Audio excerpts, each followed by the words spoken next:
tous, on se retrouve aujourd'hui pour une nouvelle présentation d'un smartphone pour la boutique Fundroid.fr. Aujourd'hui on se retrouve avec une marque qu'on n'avait pas vue depuis quelques temps quand même.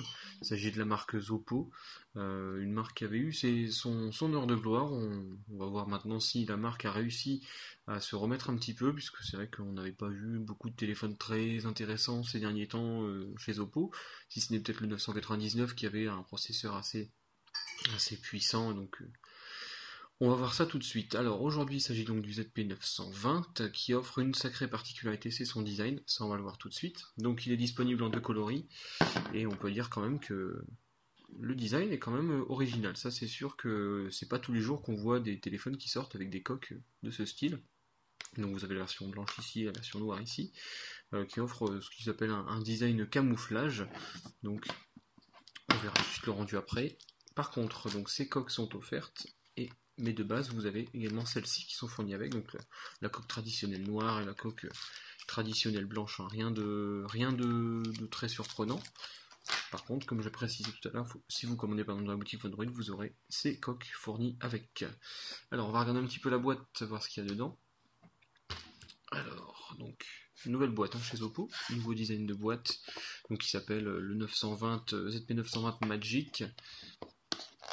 Hop, donc une boîte assez traditionnelle. Vous avez un protège-écran, un kit piéton Zoppo assez standard, hein. On n'est pas sur l'intra-auriculaire ou quoi que ce soit, c'est vraiment un kit des plus basiques. Vous avez un câble USB et un chargeur en prise française. Un chargeur, je vais regarder s'il est 2 ampères, voir peut-être éventuellement si vous aurez droit à la recharge rapide avec ça. Non, on est sur 1 ampère, donc un rechargement tout à fait classique. De toute façon, on en parlera tout à l'heure après. La batterie du ZP920 n'est pas non plus la plus importante qu'on ait vue jusqu'à maintenant, surtout par rapport à ses concurrents directs. Hop. On va ranger un petit peu tout ça. Voilà. Alors, au niveau de la présentation de l'appareil, donc comme j'ai dit, on est sur un design assez novateur, hein, en tout cas pour la coque arrière. Pour le reste, on est sur un design déjà connu, hein. On n'est pas loin du ZP780 qui était sorti l'année dernière. On est assez proche de ce design-là, de ce niveau de finition-là, avec un contour type aluminium, en tout cas métallique. Donc, je pense pas que ce soit du plastique, hein. Pour une fois, là, je pense qu'on est vraiment sur un contour en aluminium, ou enfin si c'est pas d'aluminium, en tout cas en matériel métallique. Sinon, on est sur une coque arrière en plastique. On est sur un téléphone qui est assez fin, ça c'est vrai qu'on peut pas lui reprocher ça. Le téléphone est assez fin, il est assez léger, ça c'est quelque chose qui m'a frappé quand je l'ai pris en main tout à l'heure. Il est assez léger, je dirais autour peut-être des 130-140 grammes. Alors je vais l'ouvrir un petit peu pour qu'on voit la coque, puisque ce téléphone s'ouvre, ça c'est quand même un bon point. Donc une coque en plastique moyennement souple, hein, d'une qualité quand même plutôt correcte, c'est pas mal. On a vu mieux, on a vu bien pire aussi, donc c'est pas mal. Une fois ouvert, donc vous avez une batterie de 2300 mAh, si je me souviens bien, oui c'est bien ça. Je vais mettre le focus par contre. Hop, voilà. Donc une batterie de 2300 mAh, donc c'est pas mal. Vous avez 2 emplacements micro SIM, un emplacement micro SD, une caméra signée Sony. Ça c'est un argument qui était énormément mis en avant par Zoppo dans les fiches, dans les fameuses fiches marketing, les kits marketing pour les commerçants. La caméra est vraiment fortement mise en avant. C'est une caméra Sony, que ce soit en façade ou à l'arrière, donc théoriquement vous pourrez prendre de très beaux clichés avec. On pourra refermer ça. Et contrairement à d'autres fabricants, on avait vu le cas avec Ulfone et avec Elphone aussi, sur les quelques soucis justement avec les caméras soi-disant Sony, qui étaient Sony de temps en temps sur certaines séries et d'autres non. Là je pense que Zoppo a vraiment mis une caméra Sony, hein. Donc pas d'inquiétude de ce côté-là. Hop. Donc on l'allume tout de suite. Donc, je vais remontrer un petit peu la version blanche peut-être pour que vous voyez. Donc blanche devant, avec un arrière avec une sorte de plume colorée, donc ça c'est plutôt sympa. Voilà, donc une fois allumé, alors qu'est-ce qu'on retrouve? Rien de très original. On va dire que Zoppo s'est un petit peu inspiré pour la surcouche. Si vous faites juste ça, vous passez votre doigt, peut-être que ça rappellera quelque chose à certaines personnes. On est vraiment typiquement face à une surcouche de type Nubia. Donc, juste en tout cas pour le menu de déverrouillage. Sinon, pour l'interface, on retrouve celle qu'on avait déjà vue dans le 999. C'est une interface qui rappellera beaucoup Cyanogen. En tout cas, moi qui m'a beaucoup rappelé Cyanogen, qui est sur le OnePlus One par exemple. Donc, vraiment quelque chose de assez sobre, assez sympa. Moi, j'aime bien. Je trouve ça sympa. Donc, la surcouche, c'est pas mal. Vous voyez les icônes. Bon, il n'y a que les icônes qui ont été touchées. Zoppo a pas poussé plus que ça. Ça ressemble beaucoup à Cyanogen en tout cas. Alors, on va regarder tout de suite un petit peu les applications fournies. Donc dans le téléphone, vous retrouvez rien d'extraordinaire. Vous retrouvez les applications basiques avec les services Google, donc Gmail, Google Maps, Facebook. Parce que Zoppo est vraiment dans une optique d'internalisation. Voilà, j'ai arrivé à le dire. Rien d'extraordinaire. En tout cas, aucune application créée par Zoppo, si je ne me trompe pas.